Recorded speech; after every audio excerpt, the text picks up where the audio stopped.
Hi, welcome to సాహస media. యుద్ధం వల్ల దేశం యొక్క లిక్విఫైడ్ పెట్రోలియం గ్యాస్ ఎల్పిజి సరఫరాపై ఒత్తిడి తెచ్చింది. భారత్ ఇప్పటికే దిగుమతులపై బలంగా ఆధారపడి ఉంది. గతంలో ప్రభుత్వం సహాయం చేసింది. కేంద్ర ప్రభుత్వం భారతదేశం యొక్క 3 పబ్లిక్ సెక్టార్ ఆయిల్ మార్కెటింగ్ కంపెనీలు Indian oil corporation, Bharat petroleum corporation మరియు హిందుస్థాన్ పెట్రోలియం కార్పొరేషన్కు 30,000 కోట్లు చెల్లించింది. ప్రపంచంలో ఎల్పిజి ధరలు గణనీయంగా పెరిగిన సమయంలో వారి నష్టాలను సబ్సిడీ రూపంలో భరించింది. ఈ చర్య గ్లోబల్ ఎల్పిజి ధరల పెరుగుదల నుండి వినియోగదారులను రక్షించడానికి ఓఎంసీ ఆయిల్ మార్కెటింగ్ కంపెనీల ద్వారా ఖర్చును భరించడం ద్వారా జరిగింది. అయితే ఈ గ్రాంట్ యుద్ధం ప్రారంభం అవ్వకముందే ప్రకటించబడింది మరియు సంఘర్షణ తీవ్రమవుతున్న నేపథ్యంలో భారతదేశం ఇప్పుడు ఎల్పిజి సరఫరాల్లో అంతరాలు మరియు గ్లోబల్ ధరల పెరుగుదల ప్రమాదాన్ని ఎదుర్కొంటోంది. యుద్ధం ప్రారంభమైన 1 వారం తర్వాత మార్చి 7న దేశీయ ఎల్పిజి ధరల సిలిండర్లకు $60 పెంచబడ్డాయి. బ్రెంట్ క్రూడ్ ధరల క్లుప్తంగా $120 బ్యారెల్కు పెరిగింది. 2022లో రష్యా ఉక్రెయిన్ దాడి తర్వాత మొదటిసారిగా $100 బ్యారెల్ను అధిగమించింది. మార్చి 9న పెట్రోలియం మరియు నేచురల్ గ్యాస్ మంత్రిత్వ శాఖ ఆదేశాల ద్వారా జారీ చేసింది. దేశీయ ఆయిల్ రిపేరింగ్ కంపెనీలు మరియు పెట్రోలియం కాంప్లెక్స్లను ఎల్పిజి ఉత్పత్తిని గరిష్టంగా చేయమని, మొత్తం ఉత్పత్తిని ఐఓసి, హెచ్పిసిఎల్ మరియు బీపీసీఎల్కు మాత్రమే అందుబాటులో ఉంచమని ఆదేశించింది. రిఫైనరీలు ఏ ఉత్పత్తిని ఇతర పెట్రోకెమికల్ ఉత్పత్తికి మళ్లించకూడదు. ఆయిల్ మార్కెటింగ్ కంపెనీలను ఎల్పిజిను దేశీయ వినియోగదారులకు మాత్రమే సరఫరా చేయమని ఆదేశించింది. ఇది యూనియన్ బడ్జెట్లో ఎల్పిజి సబ్సిడీ కేటాయింపును 27% తగ్గించిన 1 నెల తర్వాత వచ్చింది. 15,121 కోట్ల నుండి 11,085 కోట్ల తగ్గించబడింది.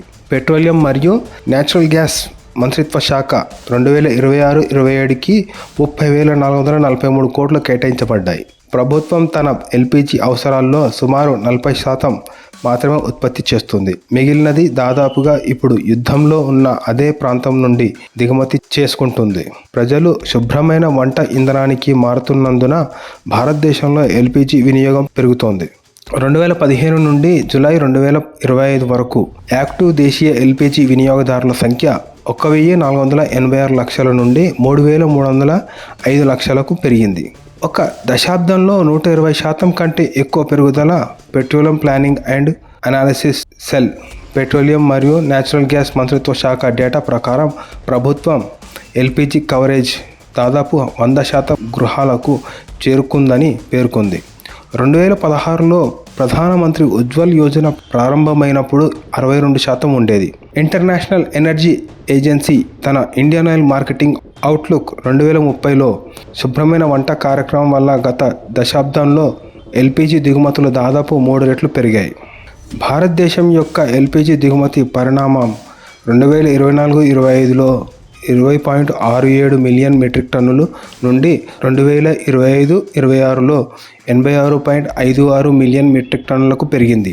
1 సంవత్సరంలో 23% కంటే ఎక్కువ పెరిగింది. భారతదేశం యొక్క ఎల్పిజి దిగుమతులు కొన్ని దేశాలపై బలంగా ఆధారపడింది. వాటిలో చాలా వెస్ట్ ఏషియా నుంచి ఉన్నాయి. 2025లో ఖతర్ భారతదేశం యొక్క ఎల్పిజి దిగుమతుల్లో సుమారు 34% సరఫరా చేసింది. ఇది అతిపెద్ద సరఫరాదారు. యునైటెడ్ అరబ్ ఎమిరేట్స్ యుఏఈ దాదాపు 26%, కువైట్ 8.3% సరఫరా చేసింది. ఈ వెస్ట్ ఏషియా ఆధారపడటం దీర్ఘకాలికంగా ఉంది. 2020లో భారతదేశం ఎల్పిజి దిగుమతుల్లో దాదాపు 37% ఖతర్ నుండి, 16% యుఏఈ నుండి, 11% సౌదీ అరేబియా నుండి వచ్చాయి. ఇరాన్ మరియు ఒమన్ మధ్య ఉన్న హర్ముజ్ జలసంధి ప్రపంచంలో అత్యంత కీలకమైన ఎమర్జెన్సీ ఎనర్జీ షిప్పింగ్ రూట్లలో ఒకటి. గ్లోబల్ ఆయిల్ మరియు గ్యాస్ షిప్మెంట్స్లో పెద్ద భాగం భారత్కు వెళ్లే అనేక ఎల్పిజి కార్గోలతో సహా సంకుచిత జలమార్గం గుండా వెళ్తాయి. మార్చి 1 నుండి హర్ముజ్ జలసంధి మూసివేయబడినందున ఎల్పిజి దిగుమతులు ప్రభావితమయ్యాయి. 2024-25లో భారతదేశం యొక్క లిక్విఫైడ్ నేచురల్ గ్యాస్ దిగుమతులు 27 మిలియన్ మెట్రిక్ టన్నులకు చేరుకున్నాయి. ఇది రికార్డు స్థాయి మరియు 2011-12లో దిగుమతి చేసుకున్న 13.5 మిలియన్ మెట్రిక్ టన్నుల కంటే 2 రెట్లు ఎక్కువ. భారతదేశం ఎల్ఎన్జిలో సగం ఖతర్ నుండి వస్తుంది.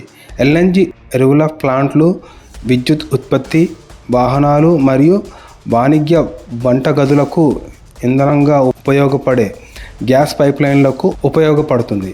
ఎల్పిజి లాగానే ఇది ఇప్పుడు సంఘర్షణలో చిక్కుకున్న అదే వెస్ట్ ఏషియా సరఫరాదారుల నుండి ఎక్కువగా వస్తుంది.